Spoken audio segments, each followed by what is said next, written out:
Mettez fort pour notre Dieu.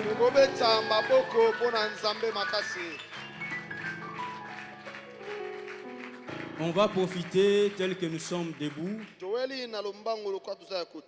Nous prenons Matthieu chapitre 2. Le verset 1er au verset 10. La Bible dit ceci. Jésus étant né à Bethléem, en Judée, au temps d'Hérode, voici des mages d'Orient arrivèrent à Jérusalem et dirent: Où est le roi des Juifs qui vient de naître? Car nous avons vu son étoile en Orient et nous sommes venus pour l'adorer. Le roi Hérode ayant appris cela, fit troubler et tout Jérusalem avec lui. Il assembla tous les principaux sacrificateurs et les scribes du peuple, et il s'informa auprès d'eux où devait naître le Christ.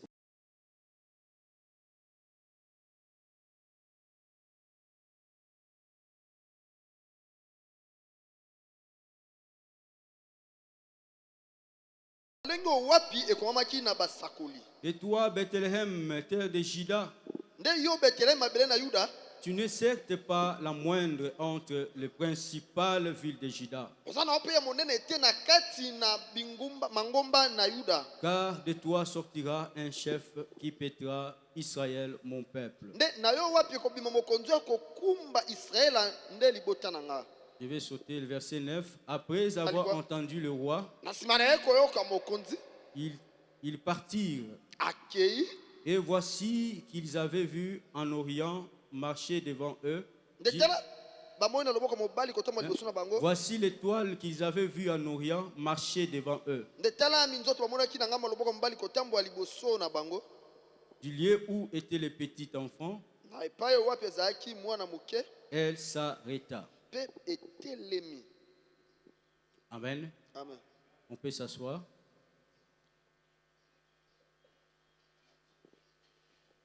Nous bénissons le Seigneur ce matin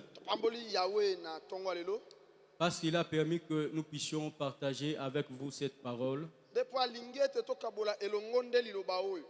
Nous bénissons aussi notre papa, le révérend John, pour cette marque de confiance renouvelée. Nous bénissons aussi les corps des serviteurs, cordons, diacres, anciens et tout le monde. Nous bénissons la chorale, les conducteurs des cultes, les protocolaires et tout celui qui a foulé sa plante depuis en ces lieux, qu'il soit béni. Amen. Amen. Le Père était en train de parler sur la gestion des accès. Si je peux rappeler un peu, lorsqu'on parle des accès, on voit des portes ou des opportunités. Mais quand on parle de la gestion, ça nous interpelle que ces portes peuvent s'ouvrir et à un moment ça peut se fermer. Mais quand la gestion intervient, c'est pour garder pendant longtemps les portes que Dieu a ouvertes devant nous. Alléluia. Amen. C'est comme la flamme. Elle peut être là. Elle peut aussi diminuer et elle peut s'éteindre. Mais s'il faut gérer cette flamme, il faut savoir qu'il y a des cendres qu'il faut toujours enlever à tout moment. Et il y a de nouveaux bois qu'il faut ajouter à chaque instant pour que la flamme soit gardée au top. Et même aussi les accès que Dieu nous donne, il y a des cendres qu'il faut enlever. Et il y a de nouveaux bois qu'il faut ajouter pour que que cet accès nous reste toujours permissible. Mais je voulais souligner 3 choses très importantes. Toujours par rapport aux accès. Bien aimé, quand on dit qu'il faut gérer les accès, cela veut dire que chacun est interpellé individuellement. Cela veut dire que moi, je suis interpellé à gérer mes propres accès. Toi aussi également, tu es appelé à gérer tes propres accès. Nous ne sommes pas là pour gérer les accès des uns et les autres. Alléluia. Amen. Alléluia. Et là, je prends l'exemple de Moïse, Aaron et Hur et Myriam plutôt. Dans Matthieu chapitre 6, le verset 4, dans Michée chapitre 6, le verset 4, la Bible est en train de dire quand Dieu a libéré Israël de l'esclavagisme, il a mis des leaders pour le conduire. Mais pendant qu'on était en train de citer des leaders en question, je vois la Bible citer Moïse, Aaron et Myriam qui était une femme. Alléluia. C'était déjà un accès que Dieu avait ouvert pour eux. Dieu pouvait envoyer Moïse seul réaliser tout ce dont il avait besoin. Mais il a permis que Aaron soit à côté de Moïse. Il a permis aussi que Myriam soit à côté de Moïse. Alors il devrait gérer en fait cet accès que Dieu les avait donné. Mais vous allez vous rendre compte qu'au lieu de gérer leur propre accès que Dieu les a ouverts, ils se sont mis à chercher à gérer les accès de Moïse. Quand Moïse a pris la femme étrangère, oui, Aaron et Myriam se sont levés contre lui. Et ils ont commencé à le critiquer. Ils ont commencé à le mépriser. Et c'est alors que la colère de Dieu s'était enflammée. Bien-aimés dans le Seigneur, cette année, Dieu va vous faire quitter de loin. Il vous amènera vers des personnes que lui-même a élevées. Il vous amènera près des hommes de Dieu que lui-même a élevés. Il vous amènera près des ministres que lui-même a élevés. Mais faites attention. La seule chose que vous pouvez gérer, c'est cet accès que Dieu va ouvrir pour vous. Méfiez-vous des accès des autres. Méfiez-vous de la situation des autres. Tu n'es pas parti là-bas pour être un juge. Tu n'es pas parti là-bas pour être un surveillant. Mais tu es là pour gérer tes accès. On peut acclamer très fort pour notre Dieu. Parce que quand on se met à gérer les accès des autres,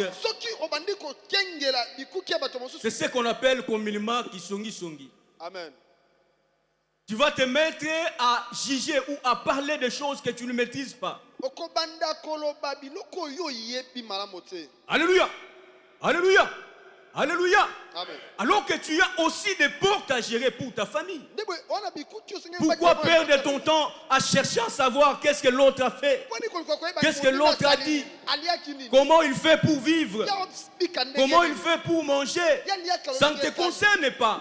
Dieu t'amène à côté de lui juste pour que tu gères aussi tes accès. Amen. Amen. La deuxième des choses qu'on pouvait souligner, bien aimé, nous ne pouvons gérer que des portes qui sont ouvertes devant nous.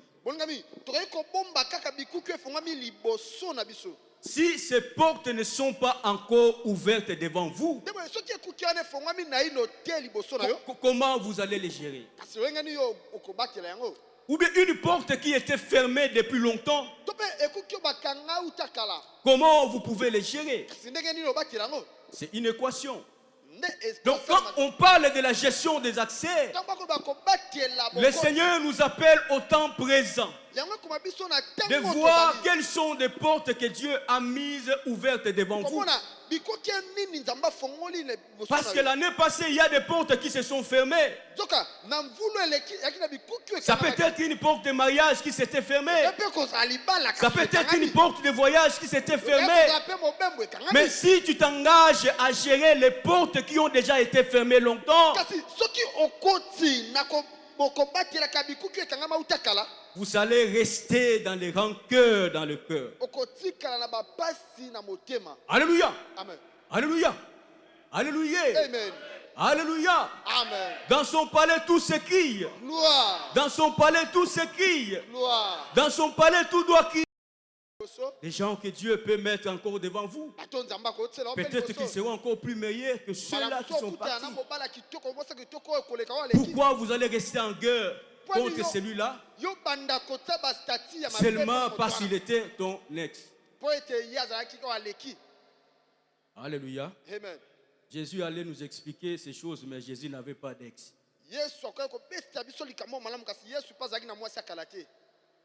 Amen. Amen. Alléluia. Amen. Alléluia. Amen. Alléluia. Amen. Ça se passe comme ça, même dans les milieux du travail. Tu étais là, on t'enlève, on met une autre personne. Et tu commences à te comploter pour que l'autre là ne fasse rien de bon. Vous créez des rapports mensongers pour troubler cette personne-là. Au Mali, on a vu un centre de santé. Le fait qu'on a enlevé l'infirmier titulaire, on a mis une autre personne. Le premier infirmier titulaire appelle ses enfants. Il dit qu'il faut aller mettre les feux dans tous ces centres. Cibler la pharmacie, les laboratoires, mettez-y du feu. Et ils étaient assis comme ça, ils voient simplement qu'il y avait le feu. Mais quand vous brûlez, qu'est-ce que vous gagnez ensuite? Alléluia. Amen. Alléluia. Amen. Bien-aimés, vous avez des accès à gérer. Méfiez-vous des accès des autres. Méfiez-vous des accès que Dieu a confiés aux autres. Évitez d'entrer en guerre à ces gens-là. C'est alors que tu vas bien gérer tes accès. Et Dieu va aussi te bénir. Mais si tu as de la haine parce que l'autre a eu un tel accès, c'est la méchanceté. C'est l'orgueil. La Bible dit que Dieu résiste aux orgueilleux et il fait grâce aux humbles. Le fait que vous continuez à poursuivre cet ancien accès que vous avez perdu, c'est une perte de temps que vous êtes en train d'emmagasiner. Parce que Dieu vous attend devant. Dieu vous attend devant tout le monde. Mais toi, tu continues à réfléchir sur les choses qui sont déjà passées. On acclame très fort pour notre Dieu.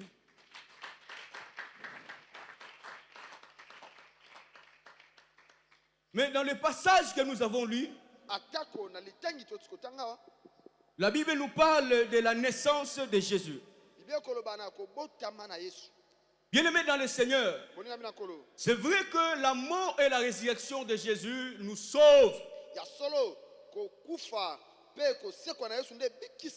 Mais nous devons aussi essayer de prêter attention à la manière dont Jésus était né. Il était né dans quelles conditions? Il y a des leçons à apprendre. Alléluia.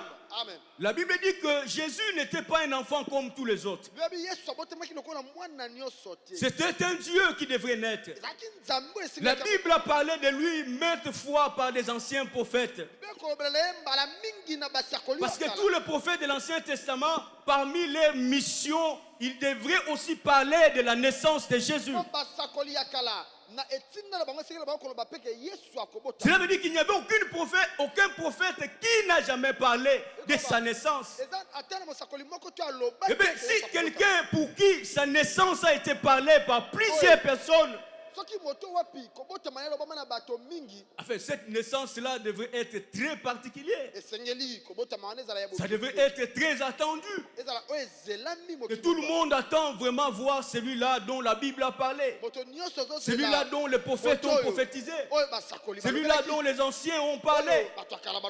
Mais la Bible me dit que celui-là dont les prophètes ont prophétisé, celui-là dont les prophètes ont parlé des siècles et des siècles avant, il n'est pas né avec honneur. Il n'est pas né avec gloire. La Bible me dit qu'il est né dans un étable. Alléluia. Parce que vous n'avez pas eu le temps de fréquenter là où restent des troupeaux. Hein? Ce n'est pas parler à quelqu'un ce matin. Vous pouvez avoir des révélations sur ce que vous serez. Les gens pouvaient prophétiser sur ce que vous serez. Mais faites attention. Le monde où nous sommes ne réserve pas toujours de bonnes choses telles que cela a été prévu. Jésus devait naître dans un endroit très magnifique. Mais les conditions ont fait qu'il est né dans un étable. Ça peut être aussi ton cas. Je te pose la question, mais moi je devais naître même dans la maison du président. Moi je devais naître même aux États-Unis. Pourquoi je suis né à Kingabwa? Pourquoi je suis né dans telles conditions? Oui, il y a des gens même qui jugent Dieu par rapport à ça. Mais pourquoi il est né ici? Pourquoi il est ici? Pourquoi dans ces conditions? Bien aimé, la naissance symbolise le début ou le commencement.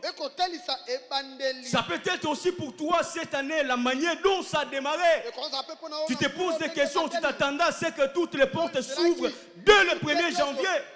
Mais tu as l'impression que tu es tenté de te retrouver dans un étable à la place d'un hôtel d'honneur. Alléluia. Amen. Alléluia. Amen. Parce qu'il y a des gens qui savent rêver. Hein. Ils rêvent tellement grand que même Dieu s'étonne. Ça, c'est toi. Dieu s'étonne, mais moi j'ai des plans pour toi.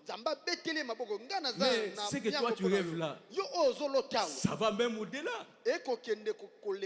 Alléluia. Amen. Et même si ça allait au-delà, la foi devrait bien gérer les choses.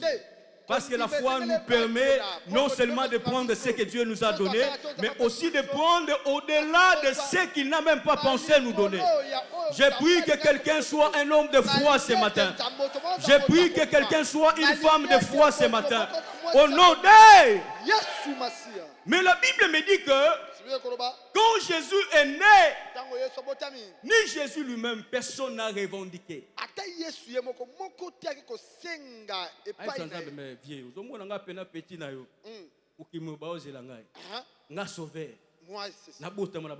vais me mettre ici.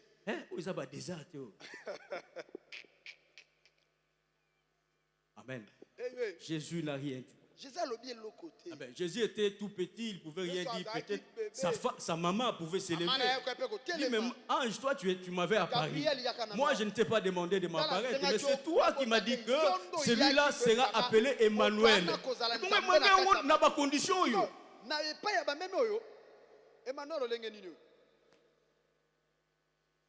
Alléluia. Amen. Oui, bien aimé, il arrive des fois, ce que Dieu a dit et ce que vous êtes en train de vivre va à la contre. C'est opposé. Mais Marie n'a rien dit. Jésus non plus n'a rien dit. Salue ton voisin. Dis-lui que je sais que tu mérites plus que ça.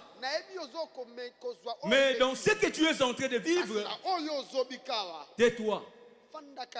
Tais-toi. Ne revendique rien. En revendiquant, vous créez des tumultes. Regarde, dans la Bible, il y avait deux fils de Zébédée. Peut-être que Dieu prévoyait qu'ils soient plus proches d'eux. Mais ce jour-là, ils ont revendiqué au travers de leur maman. Maman dit que, mais Jésus, quand tu reviendras, il faut permettre que mes enfants s'assoient l'un à ta gauche, l'autre à ta droite. Cela veut dire que pour cette maman-là, ses enfants méritaient mieux que ce qu'ils étaient. Ils ne pouvaient pas être des souverains simples de Jésus, mais ils devaient occuper des postes plus élevés que ceux qu'ils ont. C'est pourquoi ils ont revendiqué. Mais est-ce qu'ils ont trouvé ce qu'ils avaient revendiqué? Quand vous revendiquez, c'est une perte de temps. C'est la mégestion des accès. Alléluia. Amen. Alléluia. Amen. Mais j'ai trouvé encore quelque chose de très important. La Bible me dit que malgré Jésus qui devrait naître comme un roi avec honneur, il se retrouve dans un étable.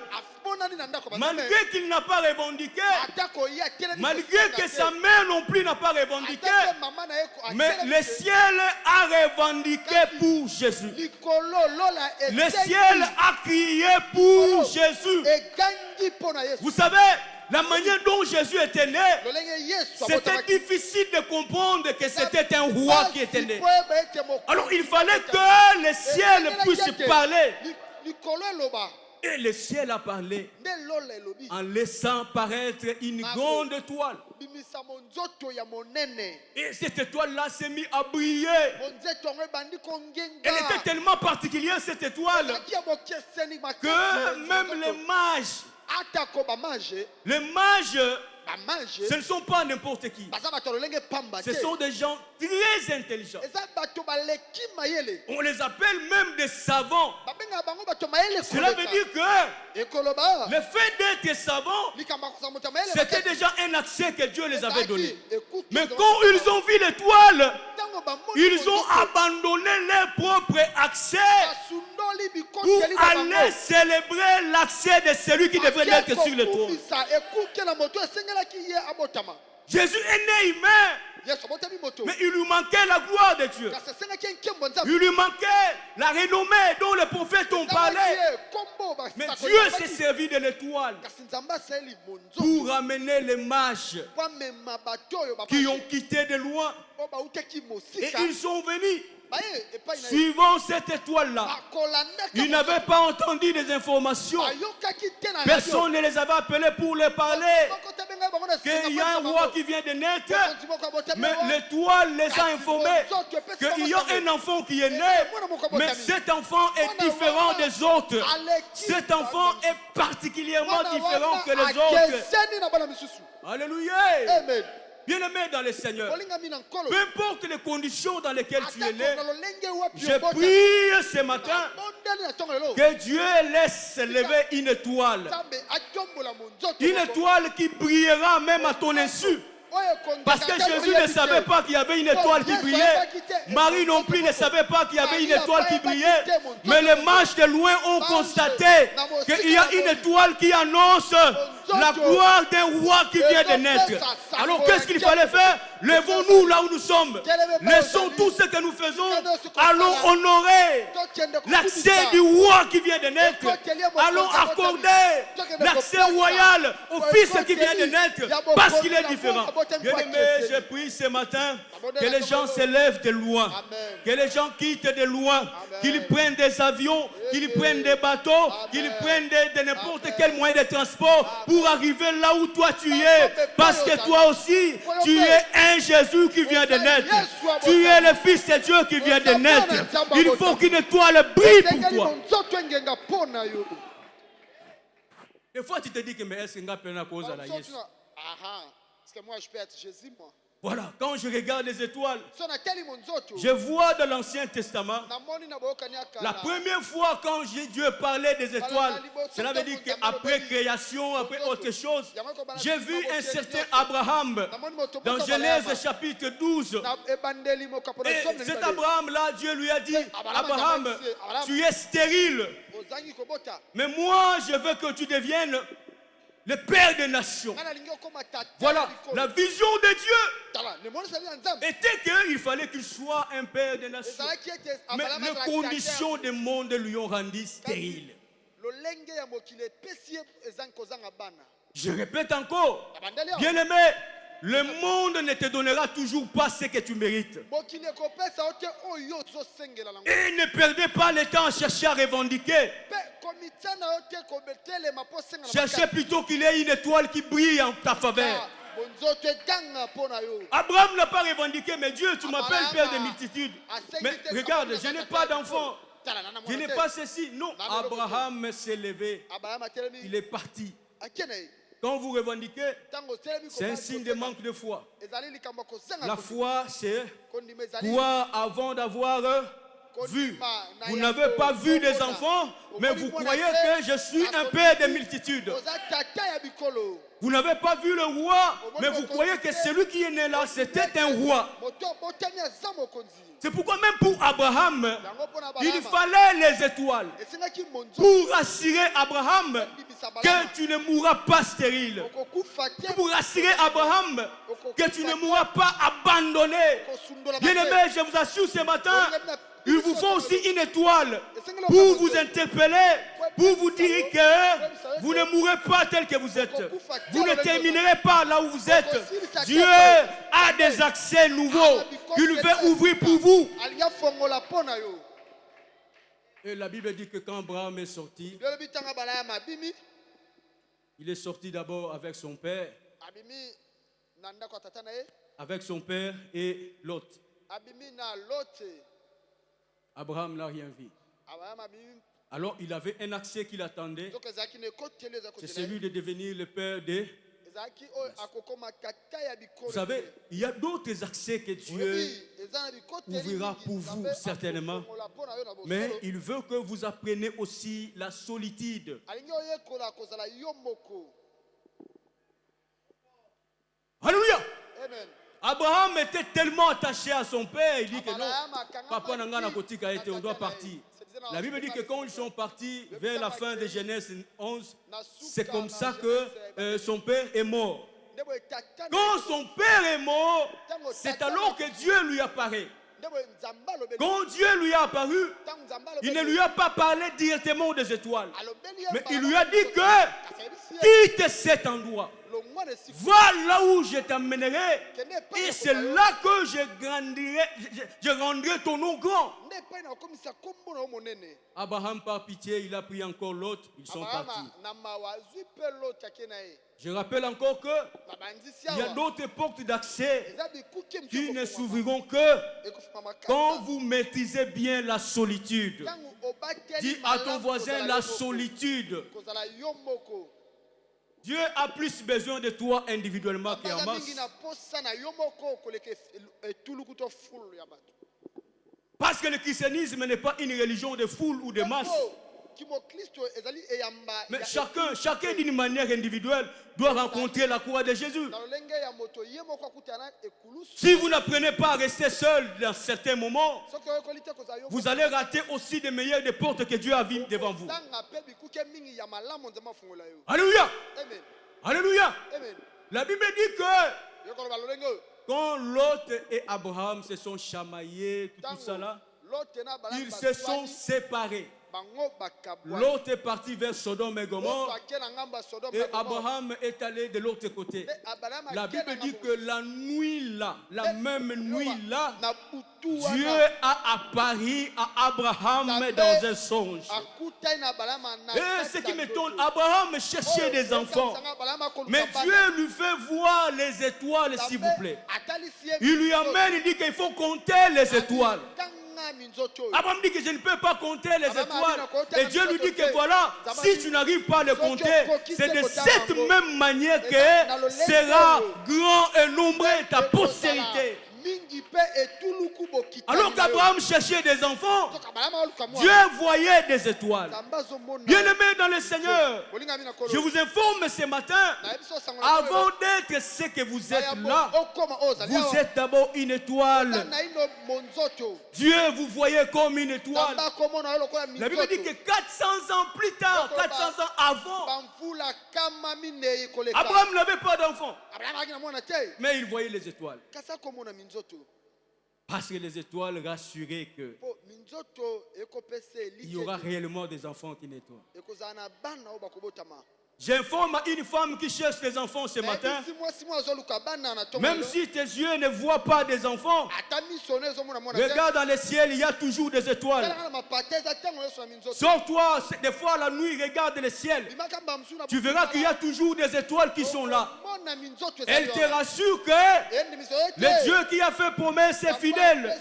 Il est juste. Il ne te laissera jamais stérile. Il te donnera des enfants. Et ils te donneront des enfants innombrables que toi-même tu ne peux pas compter. Parce que tes enfants sont des étoiles. Puis avec moi je suis une étoile. Vous êtes une étoile, bien-aimé. Alléluia. Parce que si Abraham ne croyait pas que l'étoile là c'était vraiment ses enfants,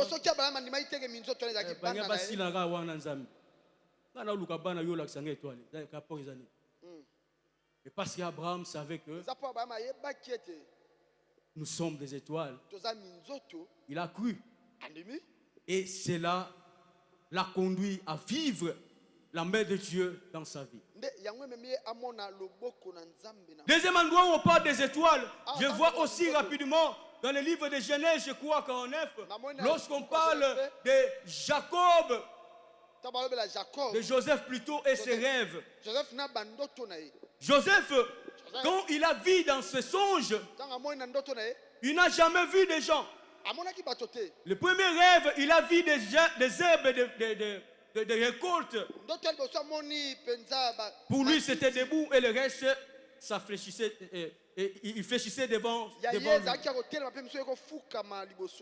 Mais quand ils ont interprété, ils ont dit que non, c'est nous. Ah, c'est que des fois les hommes aussi symbolisent les récoltes.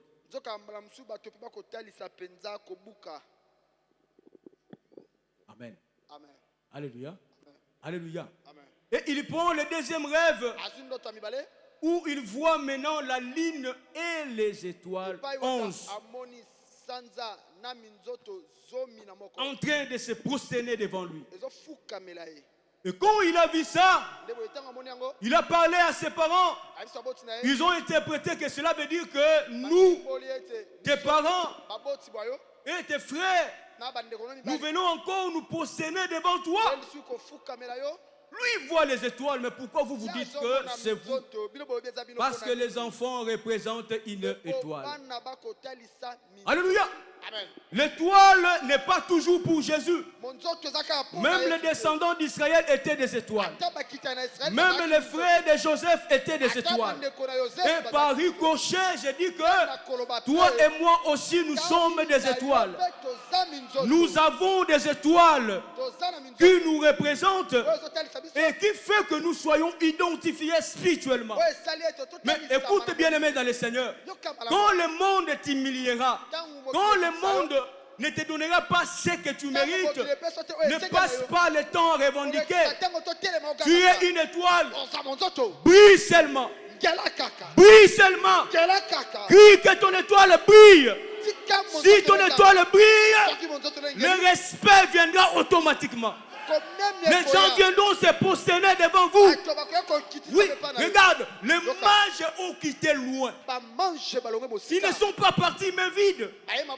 Alors que quand Jésus est né, il n'avait même pas d'habits. Il n'avait même pas de drap pour les couvrir. Mais le premier cadeau, il a eu quand son étoile a brillé. Les mages ont quitté de loin. Ils ont amené des choses de valeur qui sont plus que les couches, qui sont plus que les habits, qui sont plus que les draps. Mais il en a eu parce que son étoile a brillé.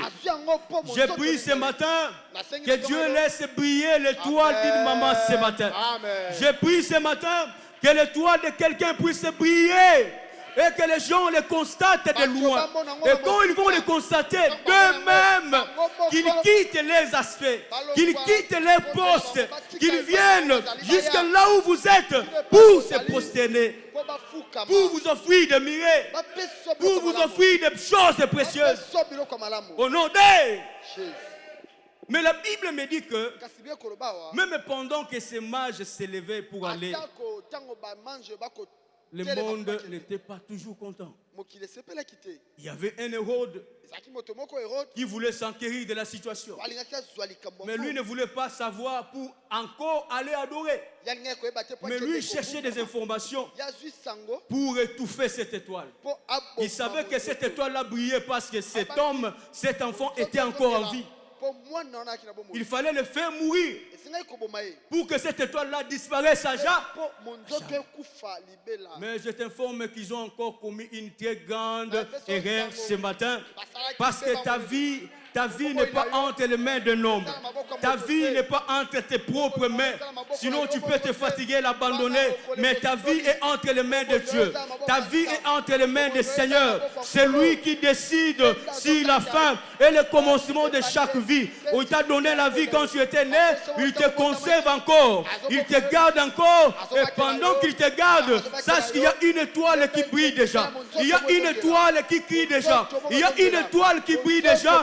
Et il te réclame cette étoile. Cette étoile veut attirer des hommes. Cette étoile veut attirer des femmes. Cette étoile veut attirer des rois. Cette étoile veut attirer des ministres pour venir se prosterner devant vous. Non seulement pour vous adorer, mais aussi pour vous accorder la gloire que vous méritez. Au nom de...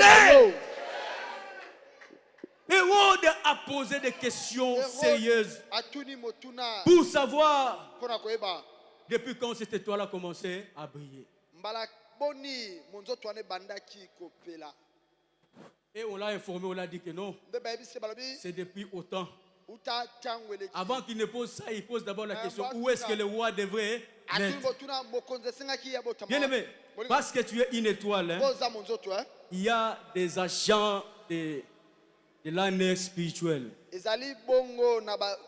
qui cherchent à connaître réellement qui est-ce que vous êtes. Où est-ce que vous habitez? Sachez-le qu'ils ne s'arrangent pas à comprendre cela parce qu'ils vous aiment, parce qu'ils veulent venir vers vous. Mais ils vont chercher comment t'effacer, comment t'éliminer pour que cette étoile ne reste qu'une illusion. Bien-aimé, l'étoile qui brille n'est pas une illusion. Dieu confirme qu'il y a un nouveau accès qu'il veut te donner. Et cette étoile l'atteste et la confirme. Mais le vrai problème, c'est qu'ils veulent savoir là où tu es pour t'effacer complètement. Je veux que quelqu'un prie avec moi cette année. Ils ne me verront jamais. Amen. Ils ne me verront jamais. Parce que la Bible dit que nous sommes cachés en Jésus. Et Jésus avec Dieu. Cela veut dire que celui qui veut te toucher, il doit commencer par opérer Jésus. Il ouvre son ventre, il te prend. Oh, avant qu'il trouve Jésus, il doit tuer le Père. Mais qui peut faire face au Dieu Tout-Puissant? Qui peut s'opposer à celui qui a créé le monde? Ni dans les cieux, ni sur la terre, il y avait une silence. Personne ne pouvait faire face à la cruauté de Dieu. Mais seul Jésus a pu faire face à cela. Bien aimé, je t'informe que Osa Musika. Amen. Je vais te dire que tu es très loin.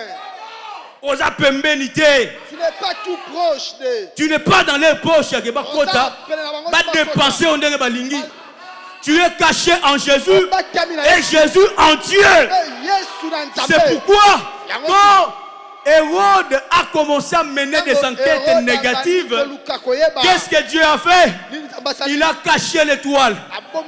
Parce que cette étoile-là, c'était Jésus. Je te prie et te prophétise sur toi. Dieu t'a caché. Dieu t'a caché très loin. Il y a des gens qui mènent des enquêtes pour t'avoir, pour détruire ton travail, pour détruire ta famille. Mais quand ils mènent des enquêtes, Dieu éclipse l'étoile.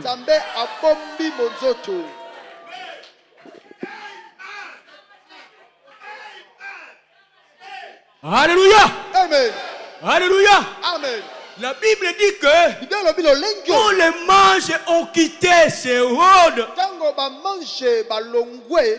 et ils ont commencé à partir, c'est alors que l'étoile a apparu. Je prie ce matin, bien-aimé, tout celui qui te cherche, pas pour t'honorer, pas pour te glorifier, mais pour te détruire, pour te faire mourir et rendre ton étoile comme une illusion. Je veux que ces gens-là ne trouvent pas d'issue au nom de Jésus. Parce que quand les mages étaient entrés chez Hérode, ils ne partaient plus pour la gloire de Jésus. C'était des formalités administratives. Il fallait voir le roi. Alors que ce roi-là, en même temps physique, il est roi. Mais spirituellement, il collaborait aussi avec les ténèbres. Et Dieu comprenant cela, comme ce n'est plus ce qui me concerne, ce qui n'est pas de mon intérêt,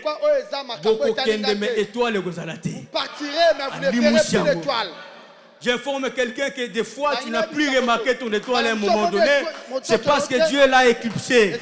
Il y a des gens qui cherchaient à étudier ta vie. Il y a des gens qui cherchaient à voir comment tu vas t'en sortir. Mais Dieu l'a éclipsé. Babungi Zela. Nangambwa Égypto, Molilie. Nangambwa Israëla, Polebimiye. Bisika Yeswaza Eye Banaka. Présence naye, Pole Nanga. Sandu kwa mibeko eke iwapie. Eke kopambola ebede lombe. Bisika Yeswaza Eye Banaka. Présence naye, Pole Nanga. Betela Yesu maboko makasi, betela maboko makasi.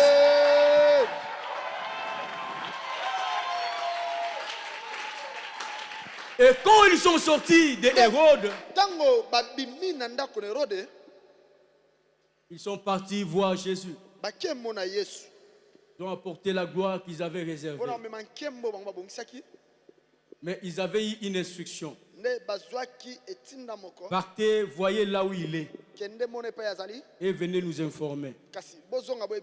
Mais la Bible me dit que la nuit, pendant qu'ils dormaient, l'ange de l'Éternel les a apparus. Les a interdits sérieusement.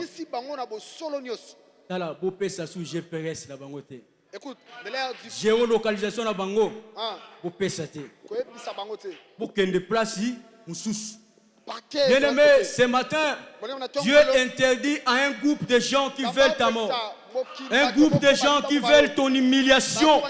Dieu les interdit sérieusement de ne plus parler à toi, de ne plus parler de toi.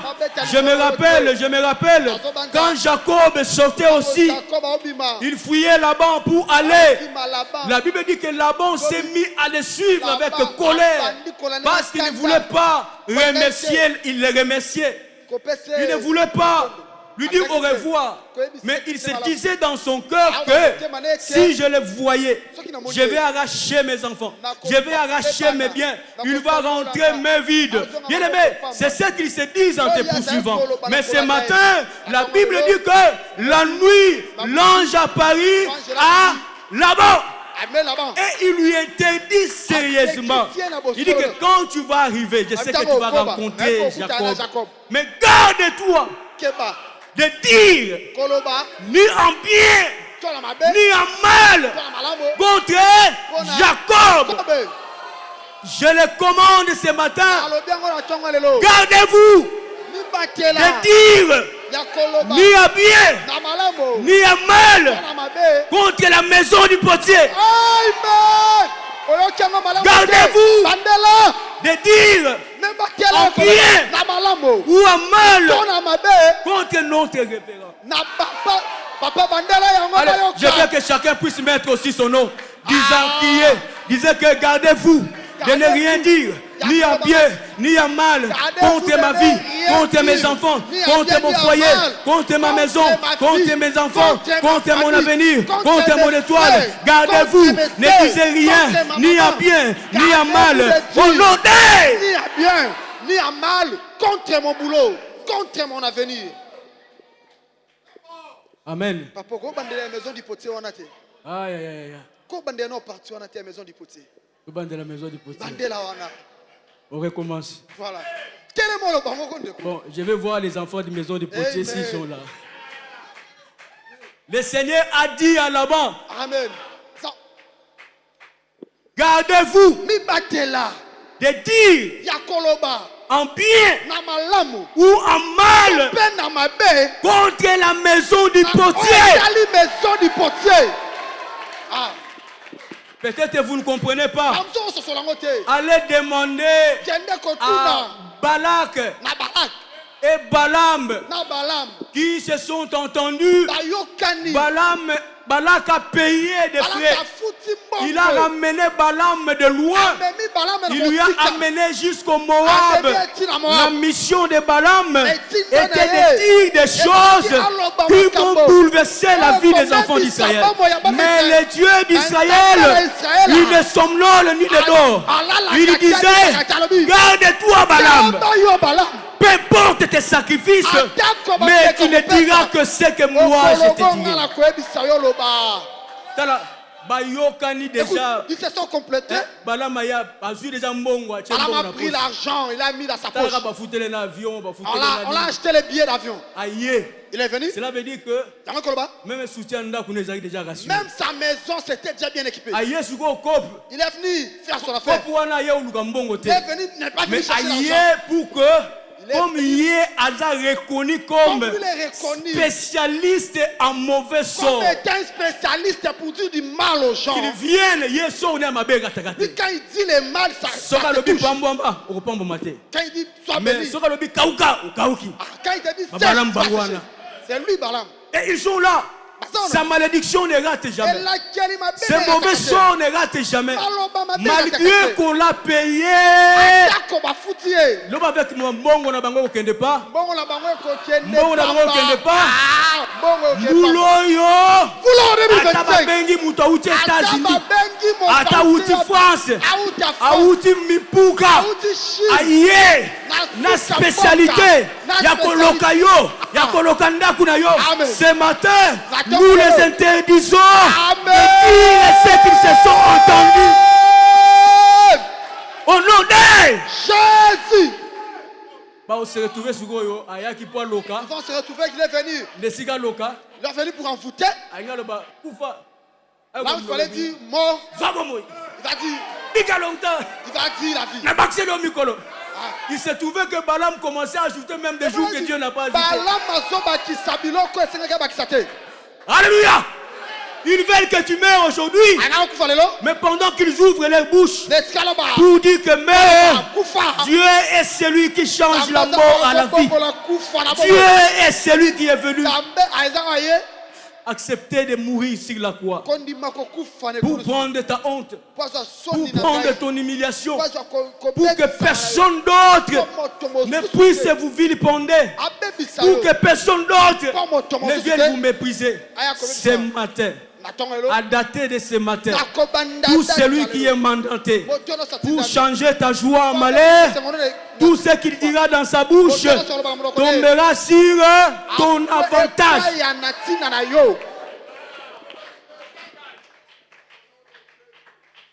Je vais terminer par un exemple. Vous savez, quand nous étions en train de faire les stages,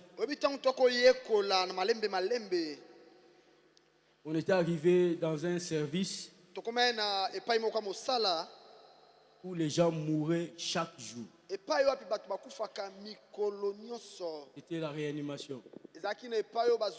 Donc c'était tous les cas qui compliquent dans d'autres services. pour l'amener là-bas. Et la plupart des cas, il mourait. Moi, j'ai dit, Seigneur, je ne suis pas encore médecin, mais je suis quand même stagiaire. Et moi, je suis là.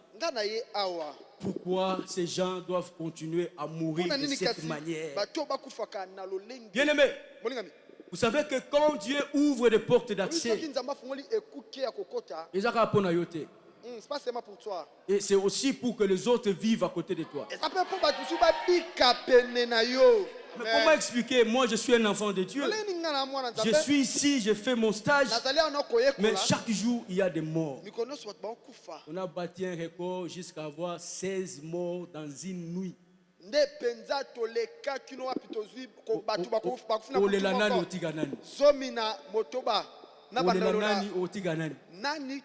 Parce que quand vous soignez, il y a la familiarisation qui se crée. Mais tu vois qu'ils sont en train de mourir un à l'autre. Je dis que Seigneur, la médecine nous a appris comment soigner.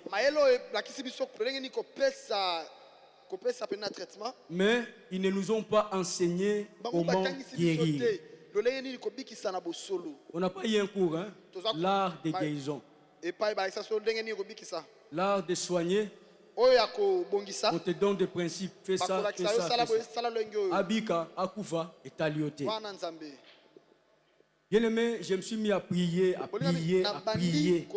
Seigneur, pas cette situation. Je sais que moi, je suis en moi bien portant. Mais comment ces gens doivent commencer à mourir de cette manière? Non, pas comme ça. Pas comme ça. À un moment donné, il y avait un enfant qu'on avait opéré et on l'a amené dans la salle de surveillance. Et quand il était là-bas, j'ai lu son rapport. On a dit que l'enfant a du mal à se réveiller. Donc on l'a opéré, il y a anesthésie. Le moine Bogola, il dit, mais d'autres là meurent, ils voient et puis ils meurent. Mais celui-ci déjà, il est sous l'anesthésie. Donc cela veut dire, Amen. Et ce que j'ai aimé ce jour-là, je n'étais pas là sur place pendant qu'on faisait entrer cet enfant. Mais l'encadré qui était là, il envoie des gens aller me chercher. Il dit que je ne veux pas que cet enfant soit surveillé par une autre personne que Michel. Cherchez-moi Michel. Cherchez Michel, cherchez Michel. Je suis venu. Il me dit que cesse tout ce que tu es en train de faire. Surveille simplement cet enfant. Quand j'arrive, je vois que le problème principal, c'est que l'anesthésie ne se terminait pas. Et cet enfant va mourir simplement parce que l'anesthésie ne se termine pas.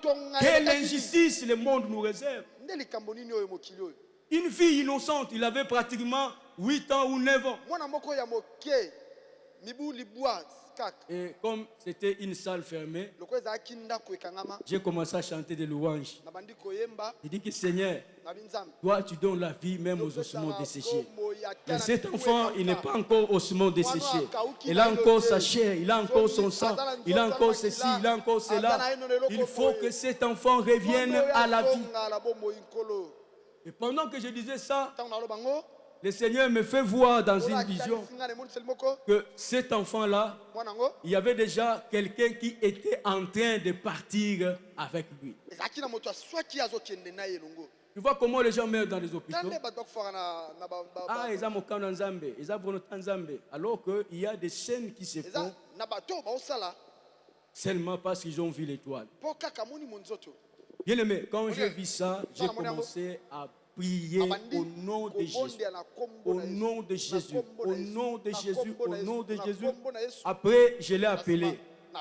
Quand je l'ai appelé par son nom, pas l'enfant s'y saute. Il se saute. Il dit, ah, on a fait entrer ses parents, on a enlevé des sondes, on a mis ça de côté.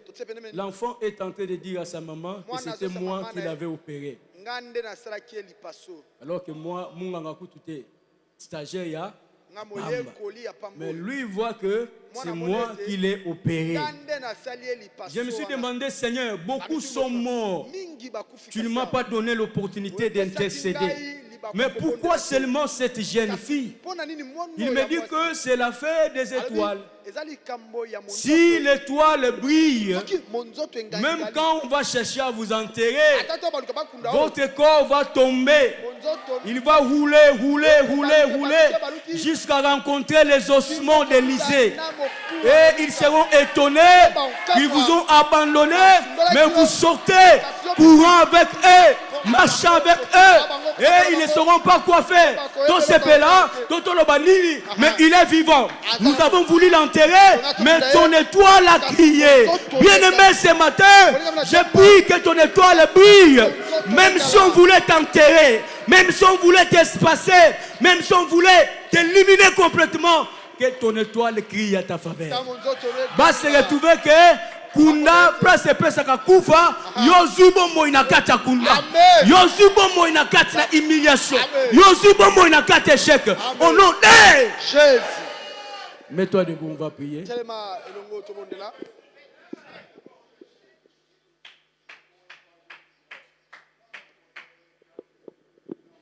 Yahweh, Yahweh salam, Yahweh salam lolenge na yo salam. Oh Yahweh, Yahweh salam, Yahweh.